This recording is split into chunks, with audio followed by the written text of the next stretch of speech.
Hello friend, good morning. Mo lifestyle ব্লগে তোমাদের welcome আর অনেক অনেক ভালোবাসা। আশা করি তোমরাও ভালো আছো আর আমিও বেশ ভালো আছি।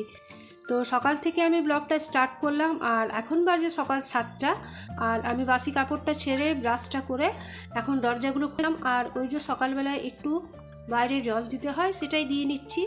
আর আগেকার দিনে তো মারুলি দেওয়া হতো, তো সেটা এখন তো বন্ধ হয়ে গেছে। তো ব্যাস আমি একটু করে জল দিয়ে নিই, যেহেতু বাসি ঘরে বলে দিতে হয়।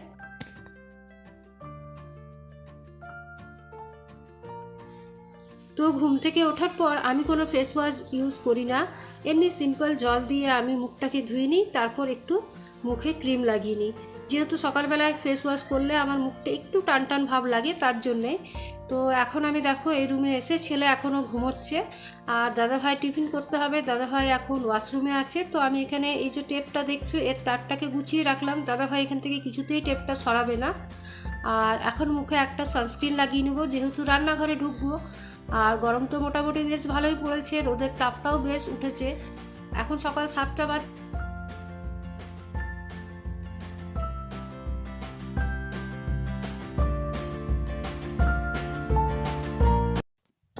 শীতকাল বলো গরমকাল বলো, আমি রান্নাঘরে যাবার সময় একটু সানস্ক্রিন লাগিয়ে নিই, যেহেতু আমি রোদটাও তাপটাও লাগে আর রান্নাঘরে রান্না করলে তাপটাও লাগে। আর সকাল সকাল দেখো আজকে পুচকুসোনা আমাদের বাড়িতে চলে এসছে। তো মামার সাথে শুয়ে শুয়ে খেলা করছে আর আমার ছেলে ওকে ডুগডুগি বাজিয়ে কান্না চুপ করাচ্ছে। যখনই ডুগডুগিটা বন্ধ করে দিচ্ছে তো ও কান্না শুরু করছে।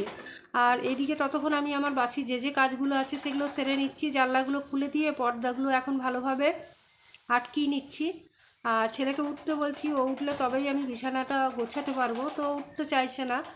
আর এদিকে আমাদের এখনও কম্বলগুলো বের করাই আছে, কারণ ফ্যান চালালেই ঠান্ডা লাগে ভোরের দিকে, তখন তোমার কম্বলগুলোর প্রয়োজন হয়। তার জন্যই কম্বলগুলো এখনও আমরা বাইরে রেখেছি।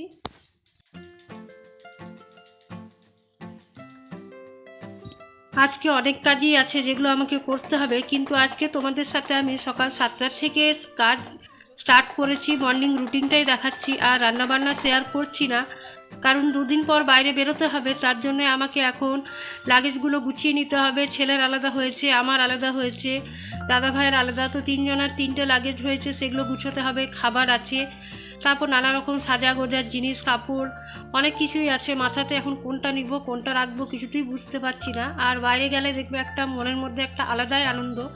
তাই কাজ করার এনার্জি সত্যি বলতে গেলে খুঁজে পাচ্ছি না, মনে হচ্ছে কখন বাইরে যাই। আর এখন আমি চলে এলাম দাদা ভাইয়ের জন্য টিফিনটা বসিয়ে দিই। এদিকে আলু ভাজাটা কড়াইয়ে চাপিয়ে দিলাম আর আরেক দিকে আমি রুটিটা তাড়াতাড়ি করে নেব, কারণ 8টার আগেই দাদা ভাই বেরিয়ে যায়।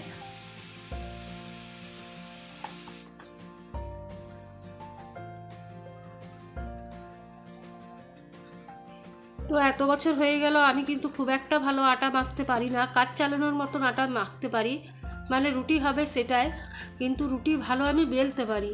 আর তোমার যখন থেকে এসছি তখন থেকে ভালো করে রুটিটাই বেলতে পেরেছি।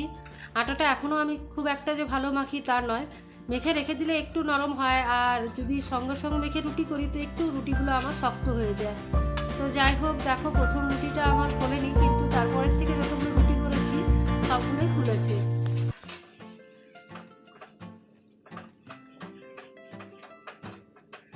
তো স্কুল থাকলে সকাল দিকটা আমার অনেকটাই ব্যস্ততার মধ্যে কাটে, সেই জন্য তোমাদের সাথে আমি শেয়ারটা করতে পারি না, কারণ সেই সময় ছেলের টিফিন থাকে, হাজব্যান্ডের টিফিন থাকে, সেগুলো রেডি করতে হয়, তাদেরকে তাড়াতাড়ি করে দিতে হয়। দাদা ভাইকেও বেরিয়ে যেতে হয় তাড়াতাড়ি, আবার ছেলে তো তার থেকেও আগে বেরিয়ে যায়। সেই জন্যেই প্রত্যেক দিনের রুটিনটা আমি শেয়ার করতে পারি না। তো এখন যেহেতু ছেলের স্কুল ছুটি, সেই জন্য তাড়াহুড়োটা খুব একটা নেই। দাদাভাইকে 7:30 পৌনে 8টার মধ্যে খাবার দিয়ে দিলেই হয়। তো এখন দেখো দাদাভাইয়ের খাওয়া হয়ে গেছে, দাদাভাই বেরিয়েও গেছে। আর সকালবেলায় ঠিক ডাইনিংটার অবস্থা এরকম থাকে, এলোমেলো হয়ে। তো এখন দেখতে পাচ্ছ ডাইনিংয়ের মধ্যে কত কিছু নেমে গেছে, ওষুধের ডাব্বা, জলের ডাব্বা, তারপর ফল, যা যা আছে সব সেই রাত্রেবেলায় এই ডাইনিংটাতে এসেই জমা হয়। আর এরকম হয়তো প্রায় সব বাড়িতেই হয়ে থাকে। আবার সকালবেলায় আমরা গুছিয়ে রাখি, কিন্তু খানিকক্ষণ পর দেখবে আবার এলোমেলো হয়ে যায়।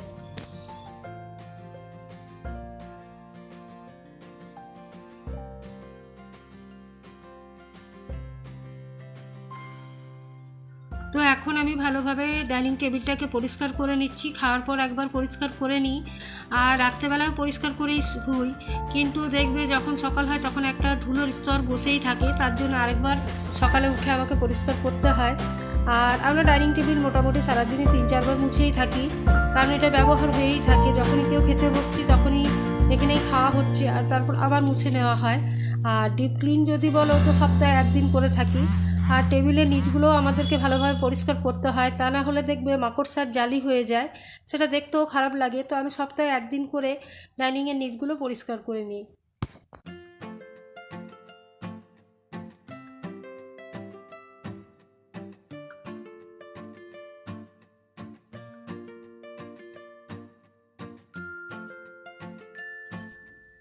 তো যে কটা কাপড় আছে এখন সেগুলো ভালোভাবে গুছিয়ে নিচ্ছি।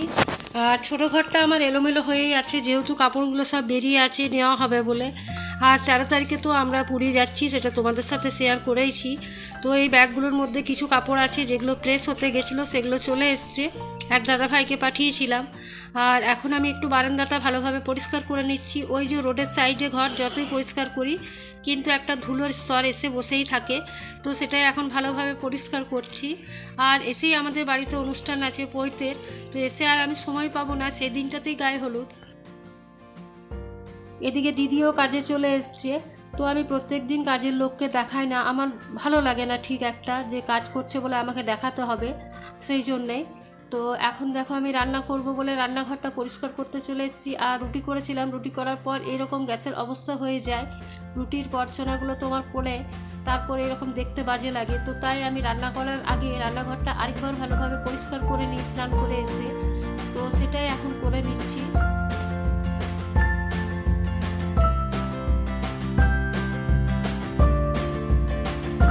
আর যে কোনো কাজ বলো যদি পরিষ্কার পরিচ্ছন্নভাবে করা হয় তাহলে কিন্তু আমাদের নিজেদেরই ভাল লাগে। আর আমি একটু কুতকুতে টাইপের অবশ্যই, কারণ যখন আমার শরীরে এনার্জি থাকে আমি কিন্তু প্রত্যেকটা কাজ নিখুঁতভাবে করি, আর যখন শরীরে এনার্জি থাকে না তখন আমি আর করতে পারি না। কিন্তু তবুও যতটা পারি পরিষ্কার পরিচ্ছন্ন রাখার চেষ্টা করি। আর আমার হাজব্যান্ডও তাই, উনিও কিন্তু নোংরা একদমই পছন্দ করে না, ঘরকে উনিও একটু পরিষ্কার পরিচ্ছন্ন করতে আমার হেল্প করে। তো দেখো এখন আমি রান্নাঘরটা বেশ পরিষ্কার করে রেখেছি, এরপর রান্না হলে আরেকবার নোংরা হবে, কিন্তু আরেকবার আমি ডিপ ক্লিনিং যদি বলো তো আমি রান্নাঘর প্রত্যেক দিনই করে থাকি। এরপর দেখো দুপুরবেলায় আমরা স্নান টান করে সবাই বসেছিলাম।